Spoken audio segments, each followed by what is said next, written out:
Welcome back, everyone. What's good?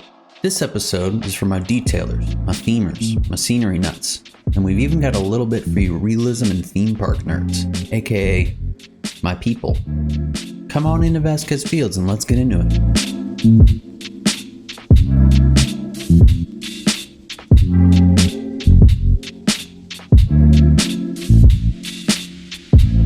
Ladies and gentlemen, welcome to Vasquez Fields. This is our PS5 Planet Coaster build series where we do some heavy detailing and some levels of realism to craft our very own Cowboys vs. Aliens theme park.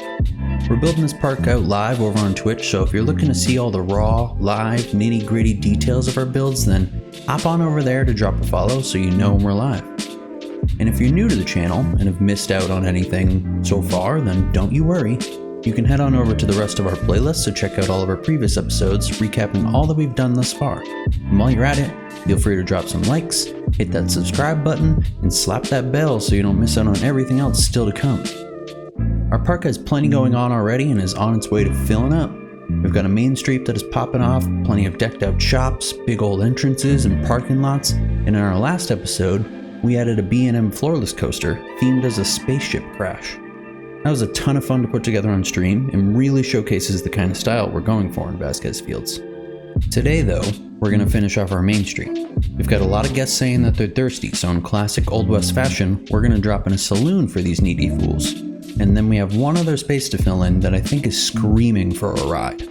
It's a tight little spot, so nothing too crazy in here, but I think there's room for something simple, chill, cozy, but still freaking dope. So, let's get into it. And here we go. One new building and one new ride, and we now have a full main street. Now when guests enter the park, they can be immediately immersed into an area that is rich with theming and activities. Both of these additions are also following the template of many other theme parks around the world, where we're placing some of the lighter, easier stuff that's appealing to children right at the start of our park. Yes, we did build a saloon, but as you can see, it's a place for drinks that appeal to everyone, really. Gulpy slushies and Cosmic Cow milkshakes. So families bringing their kids to the park will be dragged into this cool old western saloon so their kids can feel like badass little cowboys, and at the same time, those kids then get loaded up on sugar to keep themselves going for the day. And then next thing you know, they're just running around like wild little kids and riding every ride and enjoying everything that Vasquez Fields has to offer. We may not focus heavily on the game's management aspects over here, but we're still building the place like a clever business, I think. Starting from the top of the building, we made sure to include some of our usual realism. We tried out some new roof decor based on some reference photos I looked over. I also built it off of inspiration of neighboring buildings that I can just see right out my office window. You'd be surprised how often things from your everyday life can start to inspire your building process in this game. I really can't look at buildings the same way anymore, never mind roller coasters. The addition of this little roof access was a nice touch though, I think. The building itself continues with the design of the rest of our main street, where it's an Old West theme, sure, but it's also a bit more advanced in borrowing from styles of the industrial era. I also wanted to incorporate a cool seating area up above. It's not actually accessible by guests in-game, even though I think you could design a building very similar to this and have it function fairly well. The rest of this top floor with all of these windows would really not be anything. It'd just be one of those situations where you assume they did it mostly for design, but when you think about it long enough, you start to wonder what else is back there. Is it storage? Is it actually secret hotel rooms for VIP guests? Maybe it's something weirder? Who knows? It's half the fun of theme parks, though, to wonder these things.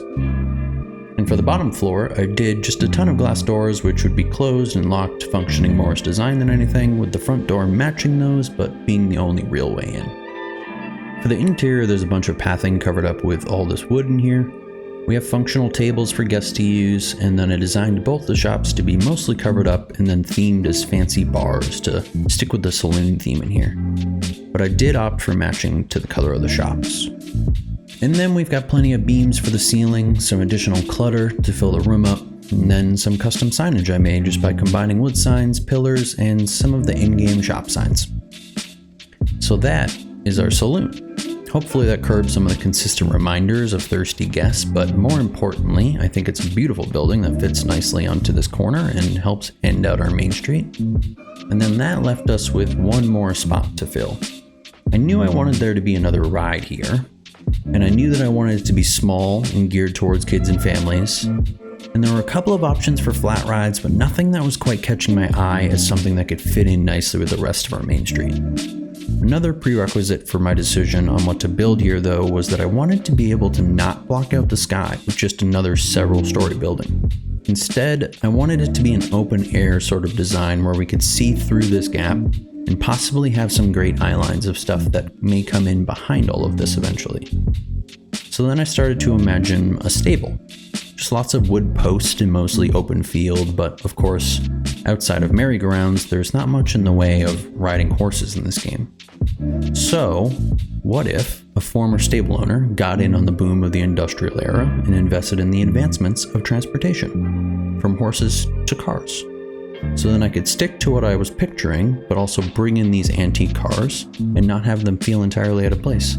Plus, who doesn't love a good, loose ride theme? So let's see just what we came up with for that idea.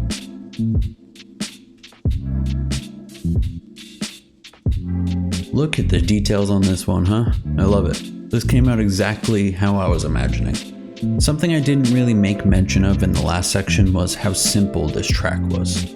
You of course could make much more complicated track rides and even have them circle the entire park if you wanted, but for our purposes, we just needed to fill in a small space, so I kept the ride itself incredibly simple, and we went all out on the theme. It now fits very nicely into our main street and absolutely achieves our goal of keeping the view open.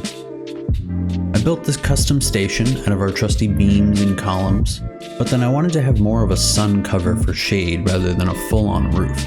So I used the locomotive tracks spread out a little bit and dropped those in the gaps to create a really cool looking top for the station. For the queue, I covered up the entire path with more wood and used the traditional western fences to go along with the theme of an old stable. And then I wanted to keep up with the use of shade, as these rides are incredibly popular in this game, with guests flocking to them in droves, so our line is likely always going to be long. And the southwest sun is just always going to be beaming directly down onto these folks. So by using some awnings and pillars, we can have these beautiful looking shaded spots for them. For the decor, we've got it all going on. Came up with the name Bigford Ranch, which is that small ride backstory that we were talking about of a former ranch owner that turned into a vehicle empire owner. We break away a little bit from the Western theme here with modern road signs and whatnot, but I think it still all blends in well with everything and would be plenty enjoyable for the young ones. I thought that using the ploppable railroad track pieces and designing the end of some rail line would be fun and look great over here going along the side of our ride. So we added that in along with a Bickford rail car to keep up the ride story. And then we've got our usual rocks and plenty of foliage, and for a little bit extra, I even dropped in some fairly random sci-fi pieces. Just something to entice people with the theme that will be much more prevalent if they head further into the park. See, the smart business in our design continues on. We've got our cars colored nicely, and then our ride operators and the park's appropriate colors. And then for the front of the ride, to keep it as open as possible but still feeling separate from everything else, we just have these posts with lights hanging. Super simple, but it looks great. Overall, I'm just really stoked on how this ride came together and how much it helps our Main Street pop. Something that I've absolutely failed at, giving this ride a name. I tried doing some sort of clever spin on these being some of the first cars ever built, and also likely the first ride people will get on when they arrive to the park, but that resulted in some pretty lame ideas. So please help. Hop down in the comments below and give us some ride name ideas. If any of them stick, I'll be sure to shout it out in the next episode, and you'll get plenty of praise for the help over on our Twitch stream, believe me. Before we wrap this up though, I did promise some juicy realism additions, so who loves custom built backstage areas? I had always been planning to build our backstage area into some small space inside of the park, but as I tried out a few different spots, I was quickly realizing that it was going to be difficult to fit over there. We'll still have a handful of small backstage areas, mostly to service our rides, but ultimately I thought it would be nice to have a full-fledged backstage area just outside of the park limits. So the story here would be that the park probably did start with some small backstage area at first, but as it expanded and started getting roller coasters and other more intensive buildings and such, then they needed to buy up some of the neighboring land to have a place for service, delivery, storage, etc. Over here, we really account for almost all of that. I didn't do really extensive research into this or have a rigid plan for what is what, but I think the area sells itself well as everything the park would need in a backstage area. These two buildings over here could easily be sold as some office space with room for deliveries and some sorting of merchandise, promo items, and so on. And the buildings are actually blueprints of mine from a previous park build.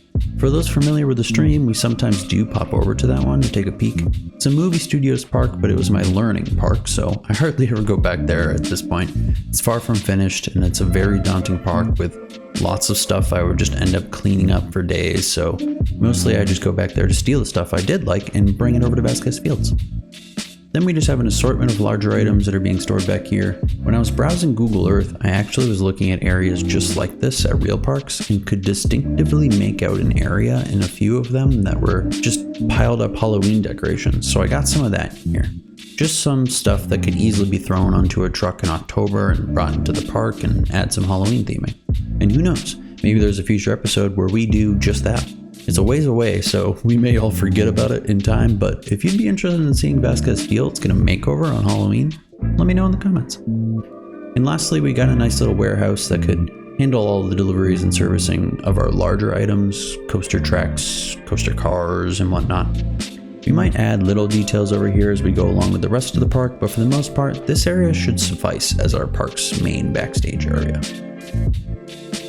So we got quite a lot into the park this time around. New shops, a new ride, a whole backstage area. Yeah, I'd say we're doing pretty well. And the park is quickly approaching being about half full with our piece counter only at about 35%, so we might be doing alright there. We shall see. Thanks again everyone for tuning in though. Feel free to drop all of your thoughts or questions down into the comments, but I really appreciate all of your support and for coming by the stream with your suggestions as we continue to build Vasquez Fields out. Don't forget to like and subscribe over here, and then hop over to twitch.tv/Ty11s to hit that follow button and be sure you're notified when we're live building in the park. No new episode next week, but stay tuned for our next one as we have begun our journey into building a dark ride. And it's shaping up alright for being my first one, I think. So, yeah, we'll see. Take it easy though, y'all, and I will see you on the next one.